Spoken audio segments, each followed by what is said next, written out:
दर्शन विचारधारा। रूढ़िवाद विचारधारा इस संप्रदाय के प्रस्तावक वेदों की अप्रामाणिकता पर सवाल नहीं उठाते थे। इनके अनुसार वेद मोक्ष का रहस्य छिपाए सर्वोच्च प्रकाशित धर्म ग्रंथ है।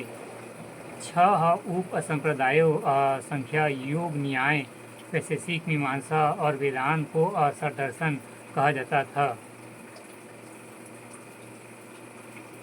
संख्या विचारधारा। संख्या दर्शन शास्त्र की प्राचीनतम विचार पद्धति है। संख्या का शाब्दिक अर्थ गिनना होता है। इस विचारधारा के अनुसार बाह्य प्रभाव या कारक नहीं बल्कि आत्मा ज्ञान की मोक्ष की ओर ले जाता है। यह विचारधारा द्वैतवाद में विश्वास रखती है, अर्थात आत्मा तथा पदार्थ दो पृथक सत्ताएं हैं। यह अवधारणा सभी ज्ञान का आधार है। इन ज्ञान को 3 मुख्य अवधारणाओं द्वारा प्राप्त किया जा सकता है: प्रत्यक्ष, अनुभूति, अनुमान, निष्कर्ष, शब्द एवं श्रवण। यह विचारधारा अन्वेषण है कि अपनी वैज्ञानिक प्रणाली के लिए प्रसिद्ध रही। दर्शन विचारधाराएं रूढ़िवादी, आस्तिक एवं नास्तिक। सांख्य, बौद्ध धर्म, योग, जैन धर्म, न्याय, लोकायत, वैश्विक, अज्ञात, मीमांसा, आध्विक, वेदांत।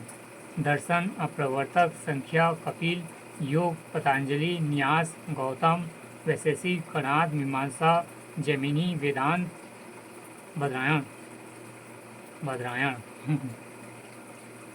योग विचारधारा। इसके अनुसार मानव शरीर योग तथा ध्यान का प्रयोग कर मुक्ति प्राप्त कर सकता है। मुक्ति प्राप्त करने के साधन हैं यम, स्वनियंत्रण का अभ्यास करना, नियम, व्यक्ति के जीवन में संचालित करने वाले नियमों का पालन, प्रत्याहार, विषय का चयन, धारण, मन को स्थिर करना, ध्यान, चयनित विषय पर ध्यान एकाग्र करना एवं समाधि, मन तथा पिंड का विलय ही स्वयं के पूर्ण रूप से अविच्छेदन होने का कारण। न्याय विचारधारा। इसमें मुक्त प्राप्त करने के लिए तर्कपूर्ण चिंतन पर विश्वास किया जाता है। इस विचारधारा का मानना है कि निष्कर्ष, श्रवण तथा उपमा जैसे तर्क सम्मत साधनों का प्रयोग कर मनुष्य किसी भी समस्या की सत्यता जांच कर सकता है। इसका ये मानना है कि ईश्वर ने न केवल ब्रह्मांड की रचना की बल्कि वह उसका पालन और संहार भी करते हैं।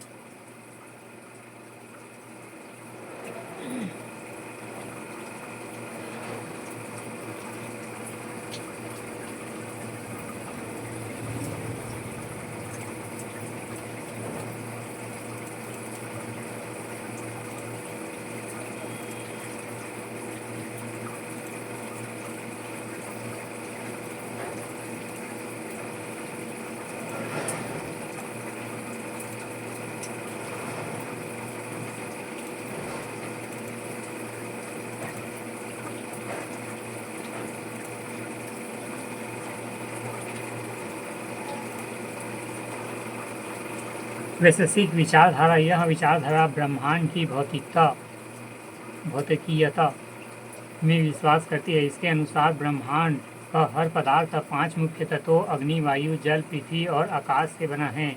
इस विचारधारा का दृष्टिकोण अत्यंत वैज्ञानिक है। इसके द्वारा परमाणु सिद्धांत का विकास भी हुआ है।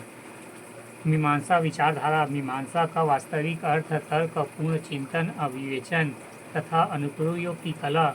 यदि व्यक्ति को धार्मिक श्रेष्ठता, स्वर्ग तथा मुक्ति प्राप्त करनी है तो उसे वेदों के द्वारा नियत सभी कर्तव्यों की आपूर्ति करनी होगी। इस दर्शन का मुख्य बल वेदों के अनुष्ठानिक भाग पर था।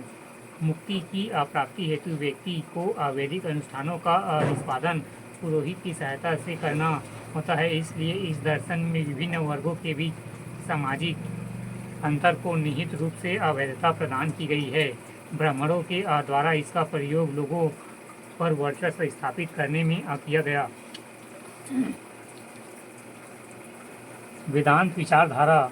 इस दर्शन के आधार का निर्माण करने वाले प्राचीनतम ग्रंथ बद्रायण द्वारा लिखित ब्रह्मसूत्र एवं वेदांत सूत्र इस दर्शन के अनुसार ब्रह्म ही इस जीवन का वास्तविकता है। शेष सभी बातें मिथ्या है या माया है। इसके अनुसार स्वयं का ज्ञान हो जाने पर वह स्वयं ही ब्रह्म की अनुभूति कर मुक्त को प्राप्त हो जाएगा। यह तर्क ब्रह्म तथा आत्मा की अविनाशी तथा शाश्वत बना देता है।